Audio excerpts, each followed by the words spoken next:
The Broadway community at large, the New York theater community at large, really suffered during the pandemic. Yeah. How is Broadway doing right now?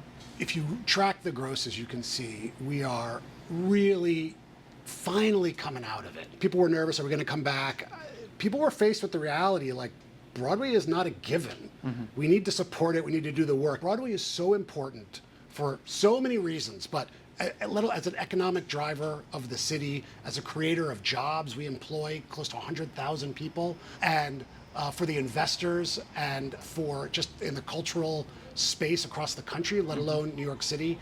But the pandemic made people realize that could go away. Yeah. And people were without jobs. I mean, it was really terrifying. We do an economic impact study, and I think our last one, we're finishing it up now. I think our last one was 2018, 2019. And it was close to $15 billion. That was the economic impact of our industry, just in New York City. It is the ecosystem just outside of our theaters. It's the restaurants, it's the parking lots, it's the stores, it's the hotels, and it's the tourists coming in, and New Yorkers and people from the suburbs. But all of those businesses support employees. And so what we are doing, not just employing close to 100,000 people within Broadway, but supporting the whole neighborhood. You know, for the first time, I can remember every theater on Broadway is going to be lit at some point this season. Sometimes it's because like the Palace or the Majestic was offline for renovations and stuff. Right. But if you think about it, we have every theater, all 41 theaters having a show in it at some point this season. I think really speaks to the fact that the audiences are coming back and the folks are back to work. You've got Operation Mincemeat playing next to Buena Vista Social Club, playing next to The Outsiders, around the corner from Gypsy, right? And so you've got these incredible, different and unique and distinct shows with distinct voices. And that comes from unique and distinct producers, bringing in unique and distinct playwrights and choreographers and designers that allow for different voices to be seen, that then speak to different audiences. And the more we can do that, the better we are. I think that diversity of viewpoint and perspective makes us much stronger as a business and an industry. Give me a financial snapshot of how Broadway's doing right now Yeah. compared to the last couple years. We do our grosses each week, and then we have season over season stats. But we have been steadily increasing and improving since we came back from the pandemic. 2018, 2019 was the highest season on record. So that's a benchmark, but that's not the goal, right? The goal is to go past that and keep going and to have more people seeing more shows and having more great experiences. So 23-24 was the last full season that we have statistics on, and that was about 17 or 18% off of where we were from 2018-19.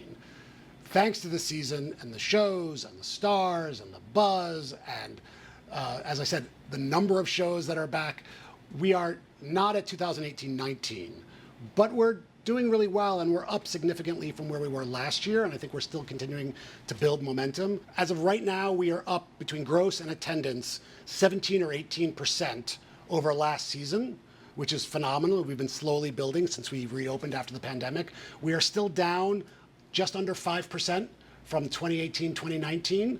We'll see where we are with the spring coming. So you really can't take a full snapshot until you have the whole picture of the full season. I think they are feeling optimistic, but nobody feels like, okay, we're back and we're done and now we're over the proverbial hump. Yeah. I think we're building and we're getting there, but I think there's still work to do. What do you think the future of Broadway holds for the younger generation? You know, I teach theater journalism at Fordham University, and the one thing that I get, which is something I'm sure you get all the time, is that we love the theater, but it's so expensive. What do you think the theater holds, specifically Broadway, for the younger generation? Well, I am heartened to see that as you look at our demographics, the average Broadway attendee age is creeping a little lower. Great. So, and I think a lot of that has to do with the offerings and what speaks to different audiences. And, you know, you've got John Proctor as the villain coming, Sadie Sink and Stranger Things coming. So you've got these shows that are coming that are going to speak to different generations and different audiences. Cost is an issue. And it goes to how do you navigate the cost of putting on a show with a responsible return to investors, which is something people don't necessarily want to talk about, but it's absolutely necessary, because if investors aren't seeing a return, they're not going to invest. And if you don't have producers willing to invest in a Broadway show, you don't have an industry. I think almost every show now has the digital lottery and different options for lower price seats. But also, if you want to see George Clooney, you know, in a play, It's the only place to do it. We do things with Broadway Bridges. It's one of our signature programs that our goal is to have every high school student in New York City public schools see a show, and they see it for $10. But our shows, work with us to give those tickets at a significant discount to allow that generation, because we have to constantly renew the audience. The Tonys are literally right around the corner. Yeah. It was just announced Cynthia Erivo was going to be your host this year. It was incredible to have someone with her presence and her history and her success on Broadway, and now her success both in movies and the world of fashion, to want to work with us on the Tonys. We couldn't be more excited. Thanks for watching our YouTube channel. For more stories in your communities, click the subscribe button right here. You can also download our app or watch us on TV for the latest news and weather updates every 10 minutes and more. We'll see you then.